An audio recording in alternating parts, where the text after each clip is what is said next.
Hi hello வணக்கம் and welcome to 70mm channel. So இன்னைக்கு இந்த வீடியோவில் நம்ம பார்க்க போகிற இன்ட்ரெஸ்டிங்கான ஒரு காசிப் என்னன்னு பார்த்தீங்கன்னா, கார்லேயே நடிகையுடன் உறவு. ஸோ ஹோட்டல் போகிற வரைக்கும்லாம் தாங்க முடியாது. நீ அங்கே நடந்தது ஷூட்டிங் ஸ்பாட்டில் நீ நடந்தது ஓடினது எல்லாமே பார்த்துட்டு பயங்கர வெறியில் இருக்கேன். அந்த ஹோட்டல் அடையிற வரைக்கும் என்னால் கண்ட்ரோல் பண்ண முடியாது. அதனால கார்லேயே வச்சு செஞ்ச அந்த நடிகர். ஸோ நடிகையும் எனக்கு இது புது அனுபவமாக இருக்கும், பரவாயில்ல அப்படின்னு சொல்லி ஒத்துழைச்ச அந்த நடிகை யாருன்றதை பார்க்க போகிறோம். ஸோ பல பெண்களை வளைத்து போட்ட மன்மத ஹீரோ இவர். யார் அந்த நடிகர், யார் அந்த நடிகை அப்படின்றத இந்த வீடியோவில் பார்க்கலாம். ஸோ மன்மத ஹீரோவாக வலம் வந்த நடிகர் பல திறமைகளை உள்ளடக்கி வச்சிருக்காரு. ஸோ அதனால் அவரை பற்றி ஏகப்பட்ட கிசுகிசுகள் வெளியாகிட்டே தான் இருக்கும் எப்போவுமே. ஸோ அவர் எப்போதுமே அதை மறுத்ததே கிடையாது. ஆமாம், அப்படிலாம் நடந்துச்சு, ஸோ இதுக்கப்புறம் நடக்காமல் பார்த்துக்கலாம் அப்படின்ற மாதிரி தான் தெனவட்டா பதில் சொல்லுவார். ஸோ இப்போது அவரை பற்றி செய்திகள் எதுவும் அந்த கோடம்பாக்கத்தில் தான் கிசுகிசுக்கப்பட்டு வருது. ஆனால் இது முன்னாடி நடந்த விஷயம்.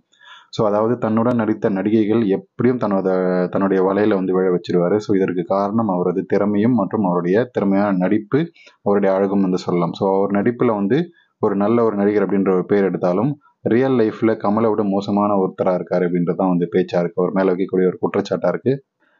ஸோ இப்படிப்பட்ட ஹீரோ நடிகை பலருடன் உல்லாசமாக இருந்திருக்காரு. ஸோ அப்படிதான் படப்பிடிப்பு தளத்தில் தன்னுடன் நடித்த நடிகை ஒருத்தரை அந்த ஷூட்டிங்கில் அந்த படத்தில் பெருசாக கவர்ச்சியான சீன்ஸோ இல்லைனா அந்த டூயட் சீன்ஸோ பெருசாக இல்லை அப்படின்னாலுமே, ஸோ அந்த நடிகை ஷூட்டிங்க்கு வரும்போது பயங்கர கவர்ச்சியான ஒரு ட்ரெஸ்ஸை போட்டுட்டு வருவார். ஏன்னா அந்த படத்தில் அவருக்கு ஒரு நாட்டுப்புற கேரக்டர், கிராமத்து சாயலில் இருக்கக்கூடிய பெண், அதனால புடவையில் இருக்கணும். ஆனால் அந்த ஷூட்டிங்க்கு வரும்போது பயங்கர கவர்ச்சியாக வருவார். அதை பார்த்துட்டு நம்ம ஆளுக்கு ஒரு சல்லாபம் ஏற்பட்டிருக்கு. தன்னோட நடித்த அந்த நடிகையை செய்யணும் அப்படின்றத முடிவு பண்ணிட்டாரு. ஸோ அந்த 2-3 நாள் ஆச்சு.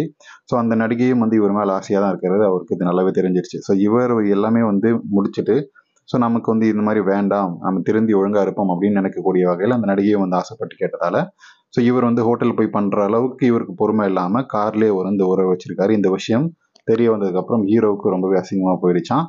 ஸோ அதோடு அந்த அடுத்ததாக தன்னோட நீண்ட நாட்களாக நட்பு வைத்திருந்த நடிகையுடன் லிவிங் ரிலேஷன்ஷிப்ல இருந்து வந்தாரு. ஸோ ஏதாவது கடைசி வரைக்கும் நீடிக்கும் இந்த உறவாச்சும் அப்படின்னு சொல்லி பார்க்கும்போது அதுவும் பாதியில பிச்சுட்டு போயிடுச்சு. அந்த நடிகையும் அந்த ஹீரோவை கழட்டி விட்டுட்டு இன்னொருத்தரை 2ஆம் தரமா வாக்கப்பட்டு போயிட்டாரு.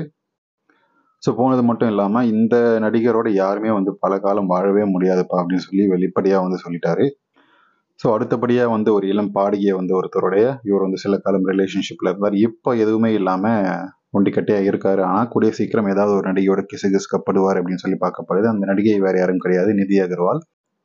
ஸோ இவர் கூட நடித்த அந்த ஒரே மன்மத ஹீரோ யாருன்றது உங்களுக்கு தெரிஞ்சிருக்கும். ஸோ ரீசெண்டாக கூட அந்த கோவிட்ல வெளியே வந்த அந்த படம் உடல்லாம் குறைச்சி பெருசாக வந்தது, ஆனால் அட்டர் ஃப்ளாப்பான படம். ஸோ அந்த நடிகர் தான் வச்சு செஞ்சிருக்காரு நிதி அகர்வாலை. ஸோ இதை பற்றி உங்களுடைய கமெண்ட்ஸ்ன்றதை கமெண்ட் செக்ஷனில் மறக்காமல் சொல்லுங்கள். வீடியோ பிடிச்சிருந்தா லைக் பண்ணுங்கள், ஷேர் பண்ணுங்கள், சப்ஸ்கிரைப் பண்ணுங்கள்.